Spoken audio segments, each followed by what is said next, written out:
حنفی حضرات کا کہنا ہے کہ وضو کے بعد جسم سے پانی کے قطرے اگر مسجد میں گر جائیں تو گناہ ہوتا ہے. بالکل جھوٹی بات ہے جی، کوئی گناہ نہیں ہوتا. اور وہ جو گناہ کا دھلنا ہے نا، بخاری مسلم میں جو آیا ہے کہ چہرے کے گناہ دھل جاتے ہیں چہرہ دھونے سے، یہ ٹینجیبل نہیں ہے، یہ روحانی مسئلہ ہے. اب جب وہ شخص بے وضو ہوتا ہے کیا وہ پلید ہوتا ہے؟ نہیں. لیکن نماز پڑھنے کے اعتبار سے وہ ناپاک ہے جب تک وضو کر نہ لے. ویسے وہ پاک ہے، اور ویسے تو جنبی بھی پاک ہے. بخاری مسلم دونوں میں حدیث ہے، حضرت ابو ہریرہ کہتے ہیں کہ میں ایک دفعہ گھر سے نکلا، نبی علیہ السلام بھی گزر رہے تھے، میں آپ کے ساتھ ہو گیا، آپ مجھ سے گفتگو فرمانا شروع ہو گئے.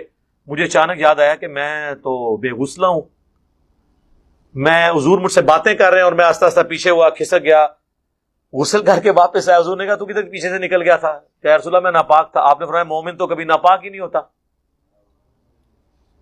یہ حکمی نجاست ہے. بخاری مسلم میں آیا کہ میں حیض سے ہوتی تھی اور نبی علیہ السلام اپنا سر مبارک میری گود میں رکھ کر قرآن پڑھ رہے ہوتے تھے.